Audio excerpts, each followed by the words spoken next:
Hi everyone, welcome to week 2 of Bittersweet. Our series bottom line is the best thing you can do with the worst stuff that happens to you. Our goal for small group is to encourage students to have more compassion for themselves and others and to allow the compassion to move them toward forgiveness.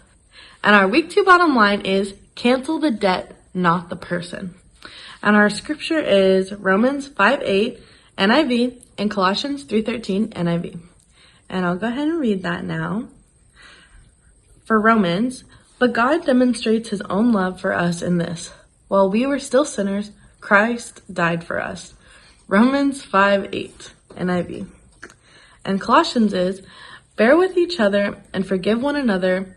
If any of you have a grievance against someone, forgive as the Lord forgave you. Colossians 3:13 NIV. All right, now we're going to get into our video presentation, but before we do that, we're going to pray really quick. Dear God, thank you so much for all the youth that joined us today, and hopefully they learn all about canceling debt and forgiving the person. Amen. Here's our future presentation. See you all next week. Bye.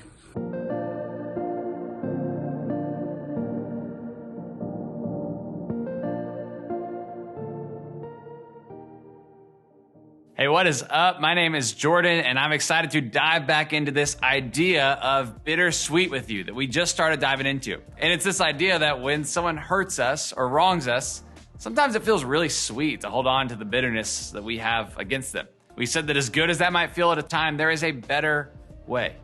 And that actually the sweetest thing is to let go of the bitterness, to learn to take the things that are done to us and make something better come out of them. But of course, as you know and I know, that is way easier said than done. We could talk all day long about how good the idea of forgiveness sounds, but when it comes to actually doing it, that is a whole nother story. I mean, seriously, think of the last time someone did something that hurt you, or when something happened to you that you thought was unfair. Maybe it was something simple like your little brother finished the last of the salt and vinegar potato chips, even though you loved them and he knew that you loved them and he finished them off anyway. Or maybe it was when your friend thought they were texting someone else, but they were actually texting about you to somebody else, and the stuff that they said was kind of offensive. Or maybe you've had it where your stepmom grounded you for breaking curfew, but let your stepsister off with a pass. We have all been there. And for some of us, the experience of being let down or letting ourselves down is super fresh. You're like, that happened last week, or that's happening to me right now, or that happened to me an hour ago. Or maybe it's a little bit further back, but we all have these times in our life when we've been let down. And when we are let down or hurt by someone else or ourselves, we have this tendency to react in a number of different ways, right? We get frustrated, or we get angry, or we get distant and distance ourselves from the people we're frustrated and angry with. Or maybe you try and get even to level the playing field. I've been hurt, so now I need to hurt somebody else. We all have our own reactions, and no matter how we react, the truth is the same. Because of the unfairness or the hurt, a relationship with somebody is broken, damaged, not right in some way, and everything we do from then on becomes a reaction to that. We find these small ways to be dismissive or rude to them, saying things like, you do you, or telling people that person is canceled, or setting out to get revenge however we can. And in a lot of ways, our reaction feels justified because we feel like they were wrong to do what they did.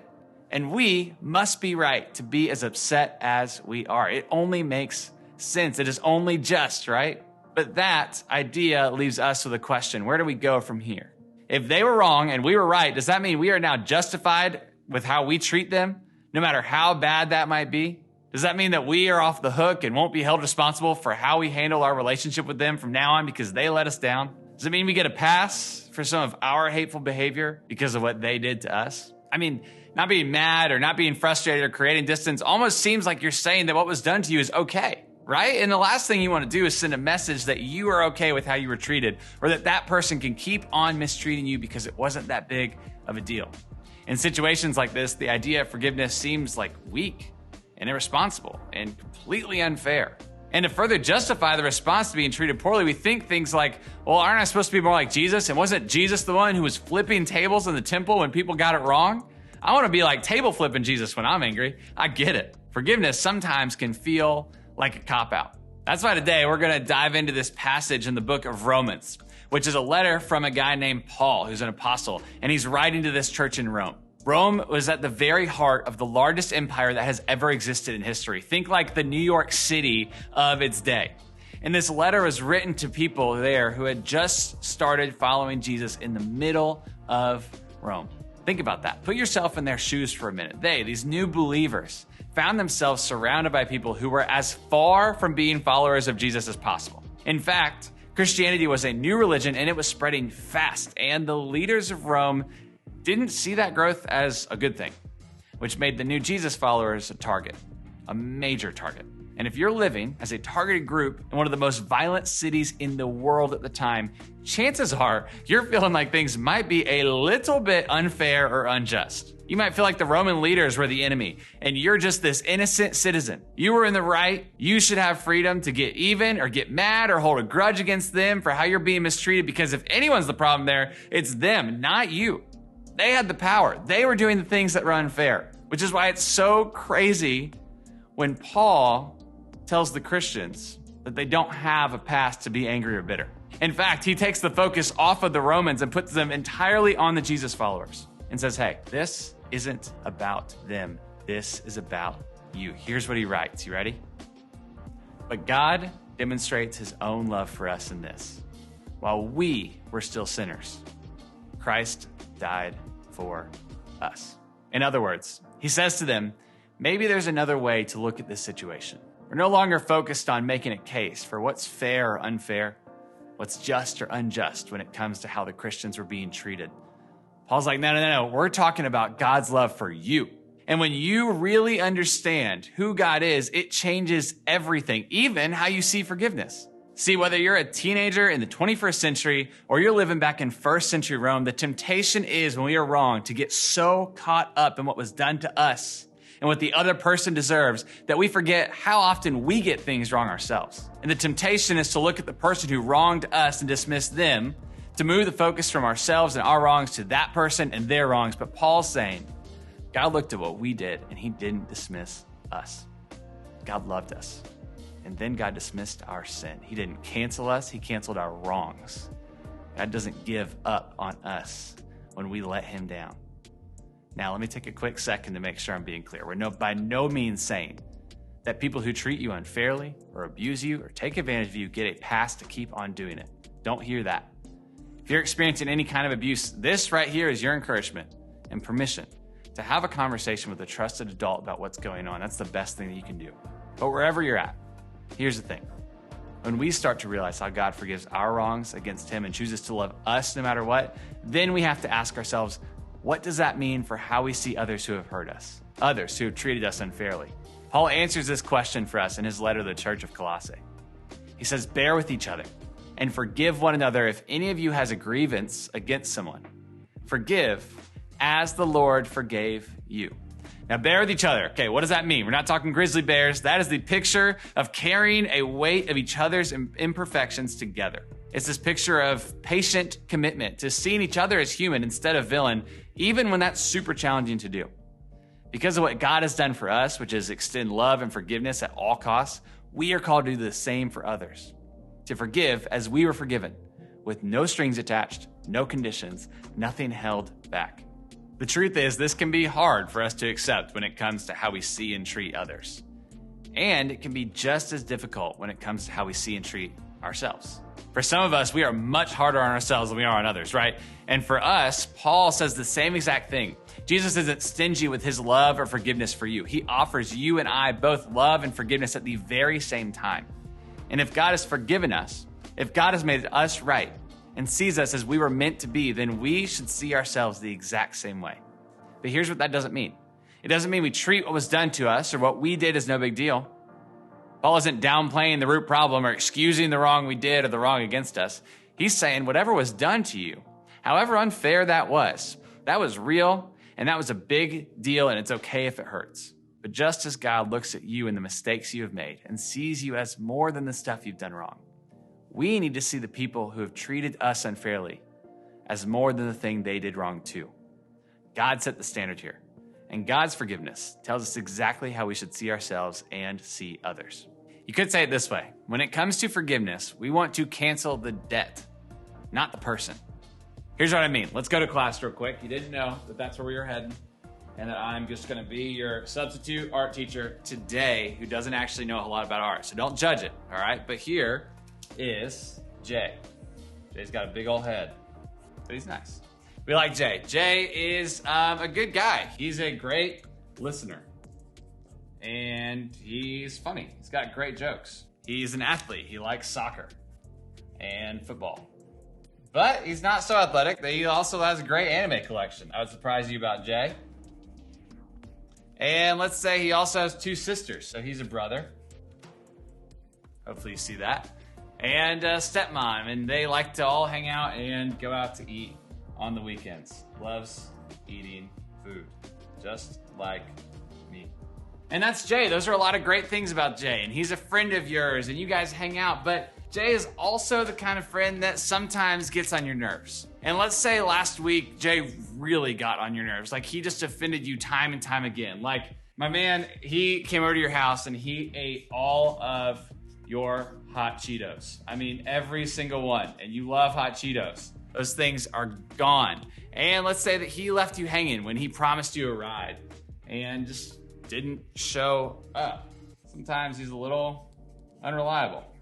And not to mention, he owes you $12 and has for a long time. But you saw that Jay just bought himself a brand new phone case. And you're like, wait, but you owe me $12, Jay.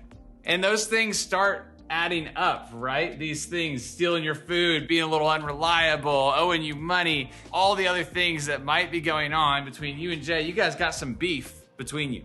And if you're honest, sometimes when this sort of thing happens, if you have a friend like Jay, what you want to do is you want to just cancel them entirely. You want to say, no, we're done. It's over. This relationship is not worth the effort anymore. You do you. I'm going to be over here doing me because I'm done with those things. And what we do when we're not careful is that when someone lets us down or offends us a few times in a row, we want to cancel them as an entire person. It feels kind of sweet to throw Jay away. But here's the thing. When you see Jay only as these things he's done to offend you, it seems fine to cancel him as an entire person. It feels kind of sweet to throw Jay away and be done with him. But what we can choose to do is choose to not just see Jay as the ways he's offended you. Not just as the moments when he has let you down. But we can choose to see Jay as a whole person, as the listener, as the funny guy, as someone who you love to go eat food with, as a brother and a son, as someone who's an athletic person. He loves anime. He's got all these interests. He's a unique person that God has created and God loves, and God has given him a purpose just like he's given you one. Jay's an imperfect person, but he's a person made in the image of God. And when you choose to see these things like God sees them, then you can embrace what it means to forgive Jay, to bring Jay back in, to see, yes, that he has let you down. Yes, that he has offended you, but there is so much more to him and his story and who God has created him to be. That is what it looks like, to cancel the debt, but not the person.